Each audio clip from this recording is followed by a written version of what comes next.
আমি আমার ক্ষুদ্র জীবনে অভিজ্ঞতা থেকে দেখেছি ছেড়ে দেওয়ার মধ্যে সুখ আছে আর কি। মনে করেন কেউ আপনি গালি দিয়েছে, তো আপনি অনেস্ট, আপনি সৎ এবং আপনি কোনো অন্যায় করেননি, আপনি মাজলুম, তারপরেও আল্লাহর সন্তুষ্টির জন্য ছেড়ে দিলে, আচ্ছা ছাক, কিছু দিয়েছে বান, ওকে কিছু বললাম না, ছেড়ে দিন। এই ছেড়ে দেওয়ার মধ্যে যে এত সুখ, এটা আপনি বুঝতে পারবেন না। এই সুখটা উপলব্ধি করেছেন স্বয়ং রাসূল সাল্লাল্লাহু আলাইহি ওয়াসাল্লাম। মক্কা বিজয় দিন ওই যে বহু মানুষ এসে কি বলেছিল,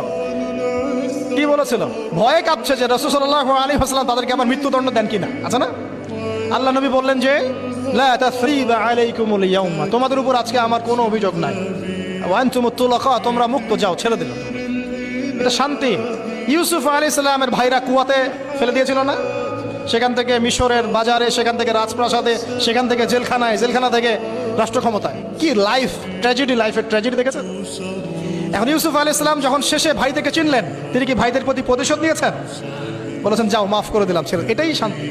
আল্লাহর জন্য ত্যাগের মহিমার মধ্যে শান্তি আছে। আল্লাহ পাক আমাদেরকে ত্যাগ করার তৌফিক দান। তাই বলে সব জায়গায় আবার ত্যাগ করা যাবে না, এটাও মাথায় রাখতে হবে। বুঝতে পারছেন না কথা? মনে করেন যে আপনার পরিবারে আপনার বোনকে কেউ টিস করেছে, নাউজুবিল্লাহ, ছেড়ে দিব? যা বাবা, তুই টিস করেছিস, যা, দিলাম, ছেড়ে। দেখো, মনে করেন যে কারো সমাজের মধ্যে কাউকে ধর্ষণ করা হচ্ছে, নাউজুবিল্লাহ, আর আমরা বলবো যে যাক, মানবতা দেখালাম, ছেড়ে দিলাম। ইসলাম তো মানবতা ধর্ম, যাও, ছেড়ে দিলাম, বললাম, বললে হবে?